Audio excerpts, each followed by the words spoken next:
Suggestion দেখার আগে তোমরা দেখে নাও এই পেপার সিসি 10-এর সিলেবাস সংক্ষেপে বাংলায়। তো তোমাদের এই পেপারের সিলেবাস রয়েছে হিস্ট্রি অফ ইন্ডিয়া 1605 থেকে 1750। তোমরা এর আগের যে পেপারটি দেখেছো সিসি 9, সেখানে রয়েছে 1526 থেকে 1605, অর্থাৎ সিসি 9-এর ঠিক পর থেকে শুরু হচ্ছে সিসি 10। তো এই পেপারে তোমাদের মূলত 5টি চ্যাপ্টার বা মডিউল রয়েছে। সেই 5টি চ্যাপ্টার বা মডিউলের মধ্যে একাধিক সাব টপিক রয়েছে। যেমন দেখো, জাহাঙ্গীরের সময়কাল থেকে শাহজাহানের সময়কাল এবং তার পরবর্তী ঔরঙ্গজেবের সময়কাল পর্যন্ত বিভিন্ন রাজনৈতিক টানাপোড়েন বা ঘটনা,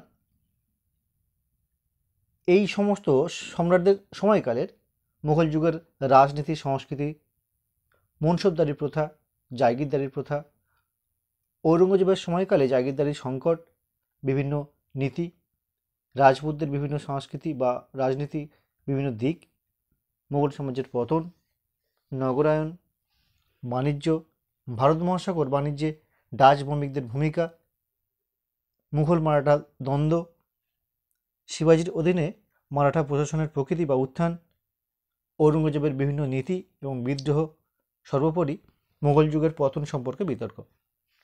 তো এই যে পুরো সিলেবাস এবং তোমাদের এই পেপারে বিগত 3 বছরের যে পরীক্ষা হয়েছে 2021, 22, 23, সেই পেপারগুলি এবং পুরো সিলেবাস কম্পেয়ার করে তোমাদের আমি এই সাজেশনটা তৈরি করেছি। তো তোমরা প্রথমে দেখে নাও পেপার সিসি 10-এর সাজেশন 2024-এর 10 নম্বরের গুরুত্বপূর্ণ প্রশ্নগুলি।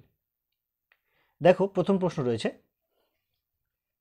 মুঘল সাম্রাজ্যের পতনের জন্য সম্রাট ঔরঙ্গজেব কতখানি দায়ী ছিলেন?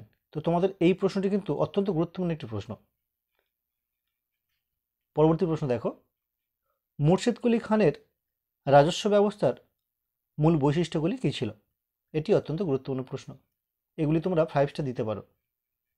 পরবর্তী প্রশ্ন দেখো, শাহজাহানের মধ্য এশিয়ার নীতি আলোচনা করো। এটি অত্যন্ত গুরুত্বপূর্ণ প্রশ্ন। পরবর্তী প্রশ্ন দেখো, মুঘল সাম্রাজ্যের পতনে জায়গিরদারি সংকট কতটা দায়ী ছিল? পরবর্তী প্রশ্ন দেখো, মুঘল যুগের ইতিহাসের উপাদান হিসাবে বিদেশি পর্যটকদের বিবরণের গুরুত্ব আলোচনা করো। নেক্সট কোশ্চেন দেখো, শিবাজির অধীনে মারাঠা প্রশাসনের প্রকৃতি ব্যাখ্যা করো। পরবর্তী প্রশ্ন দেখো, মুঘল যুগে ভারত মহাসাগরীয় বাণিজ্যের মূল বৈশিষ্ট্যগুলি আলোচনা করো। তো দেখো, তোমাদের যে প্রশ্নগুলি দিলাম এই প্রশ্নগুলির পাশে প্রথম প্রশ্নটি দেখো, এই যে মুঘল সাম্রাজ্যের পতনের জন্য ঔরঙ্গজেব কতখানি দায়ী ছিলেন, এই প্রশ্নটি তোমরা 5 স্টার দিয়ে রাখো। এটি তোমাদের এবছরের জন্য অত্যন্ত গুরুত্বপূর্ণ। দেখো, পরের প্রশ্ন দাগ দেওয়া রয়েছে, এটিও 5 স্টারের প্রশ্ন, এটি অত্যন্ত গুরুত্বপূর্ণ প্রশ্ন। আরেকটি প্রশ্ন দেখো, এই যে মুঘল যুগের ইতিহাসের উপাদান হিসাবে বিদেশি পর্যটকদের বিবরণ, এটিও কিন্তু 5 স্টার প্রশ্ন। শিবাজির অধীনে মারাঠা প্রশাসনের প্রকৃতি, এটিও 5 স্টার। এবং মুঘল যুগে ভারত মহাসাগরীয় বাণিজ্যের মূল বৈশিষ্ট্যগুলি আলোচনা করো, এটা কিন্তু 5 স্টার প্রশ্ন। তো দেখো নাও আরও কতগুলি প্রশ্ন রয়েছে। দেখো, মুঘল স্থাপত্যের অনন্য বৈশিষ্ট্যগুলি আলোচনা করো, এটাও কিন্তু 5 স্টার প্রশ্ন। ঔরঙ্গজেবের দাক্ষিণাত্য নীতি তুমি ঠিক কিভাবে ব্যাখ্যা করবে? এটি অত্যন্ত গুরুত্বপূর্ণ প্রশ্ন। দেখো, আরও একটি প্রশ্ন রয়েছে, মুঘল সাম্রাজ্যের পতনের কারণগুলি আলোচনা করো, বা মুঘল সাম্রাজ্যের পতনের অভ্যন্তরীণ ও বাহ্যিক কারণগুলি আলোচনা করো, অথবা মুঘল সাম্রাজ্যের পতন বিষয়ক ঐতিহাসিক বিতর্ক আলোচনা করো। দেখো, এই প্রশ্নটি ঘুরিয়ে ফিরিয়ে পড়ে। আমি তো 3টি প্রশ্নই কিভাবে পড়ে 3টিই আমি তোমাদের সামনে তুলে ধরলাম। এই 3টে প্রশ্নের উত্তর কিন্তু একই হবে, তোমরা এমনভাবে তৈরি করো যাতে ঠিকঠাক করে লিখতে পারো। তো মূলত এই গেল 10 নম্বরের প্রশ্ন, যেগুলি এবছর অত্যন্ত গুরুত্বপূর্ণ। তোমরা আরেকবার দেখে নাও প্রশ্নগুলি। দেখো, তোমরা চাইলে স্ক্রিনশট মেরে নিতে পারো। এই প্রসঙ্গে বলি, তোমাদের এই সেমিস্টারে আরও যে দুটি মেন পেপার রয়েছে সিসি 9 এবং সিসি 8, তার কিন্তু সাজেশান অলরেডি আমি করে দিয়েছি। এমনকি এই 3টি পেপারের বিগত 3 বছরের যে প্রশ্নপত্র, তারও ভিডিও আমি অলরেডি আপলোড করে দিয়েছি। এমনকি এই 3 বছরের যে প্রশ্নপত্রে 15টি করে শর্ট প্রশ্ন থাকে, সেগুলোরও ভিডিও অলরেডি আমি করে দিয়েছি। এমনকি পুরো সিলেবাস ভিত্তিক যে প্রশ্নগুলি, শর্ট প্রশ্নগুলি তোমাদের এবছরের জন্য অত্যন্ত গুরুত্বপূর্ণ, সেগুলোও কিন্তু আপলোড করে দিয়েছে। তো এই গেল 10 নম্বরের প্রশ্ন। এবার দেখে নেব আমরা প্রশ্ন 5 বা 5 নম্বরের গুরুত্বপূর্ণ প্রশ্নগুলি। এবার দেখে নেওয়া যাক 5 নম্বরের গুরুত্বপূর্ণ প্রশ্নগুলি। দেখো, প্রথম প্রশ্ন রয়েছে, ঔরঙ্গজেবের সময় শিখ কৃষক বিদ্রোহ কিভাবে সংগঠিত হয়েছিল?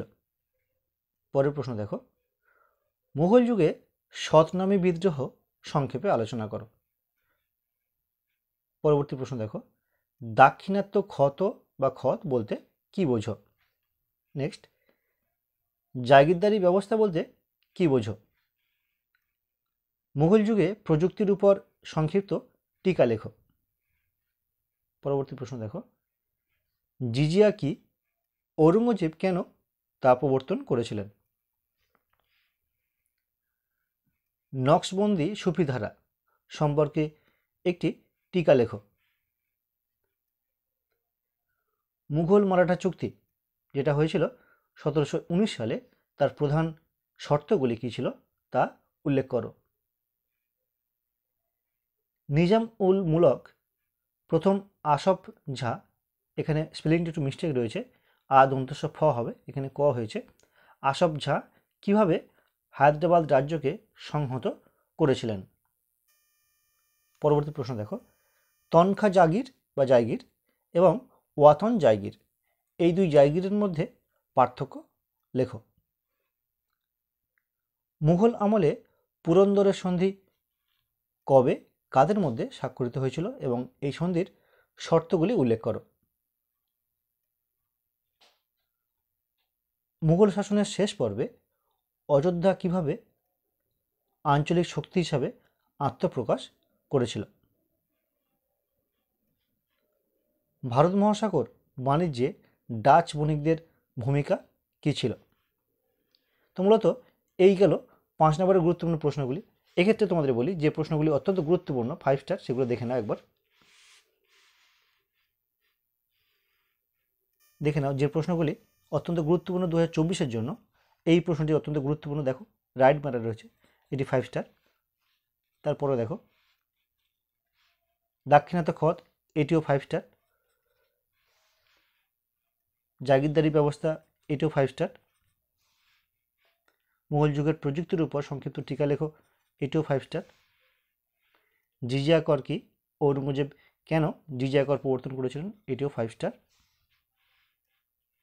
নকশবন্দি সুফিধারা সম্পর্কে টিকা লেখো, এটিও 5 স্টার। মুঘল মারাঠা চুক্তির প্রধান শর্তগুলি কী ছিল, এটিও 5 স্টার। আরও একটি প্রশ্ন রয়েছে 5 স্টার প্রশ্ন, দেখে নাও। নিজাম উল মুলক প্রথম আসফ ঝা কীভাবে হায়দ্রাবাদ রাজ্যকে সংগঠিত করেছিল, এটিও 5 স্টার। তো এই প্রশ্নগুলি 5 স্টার দিলাম, এগুলো অবশ্যই করো, সঙ্গে আরও যে প্রশ্নগুলি রয়েছে সেগুলো অবশ্যই করো। আশা করছি এইগুলো করলে তোমরা তোমাদের ফাইনাল পরীক্ষায় অনেকটাই কমন পেয়ে যাবে। তো আজকের ভিডিওটি কেমন লাগলো অবশ্যই কমেন্ট করে জানিও, পারলে একটি লাইক করো এবং বন্ধুদের সঙ্গে অবশ্যই শেয়ার করো।